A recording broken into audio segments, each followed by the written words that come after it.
NHS 111 has had more than its share of problems. It was like a nightmare. It was really like a nightmare. From unhappy callers to worried doctors. I feel patients' lives are currently at risk. And today it's facing its biggest crisis yet. NHS Direct has provided the helpline to more than 30% of the population in England, covering these areas.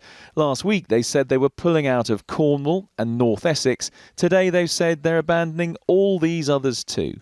They say they're losing millions on the contracts. The government is blaming NHS Direct. Unfortunately, NHS Direct got their sums very wrong, which is extremely disappointing. And for somebody who is so experienced in providing telephone services to the NHS, it's very surprising. All I can say is that there are other providers of NHS 111 around the country who are providing an excellent service within budget. NHS Direct says it was getting far fewer calls than projected in the business plan, so it simply couldn't carry on. But many doctors say they'd warned from the start that the plan relied on employing cheaper staff with no medical background.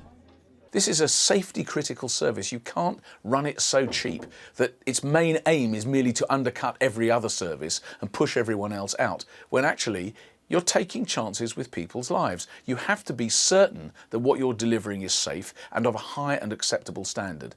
Undercover filming at a 111 call centre run by the provider Harmony appears to show more concerns about the quality of staff. Realistically, on the weekends we still are unsafe. We don't have the staff to deal with the calls that are coming in.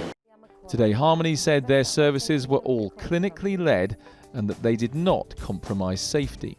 But concerns have been growing over the 111 service, and the opposition says it's up to the government now to get a grip. They were warned about NHS 111. People said there wasn't the right mix of skills to make this a safe service, but they ignored that warning and ploughed on regardless.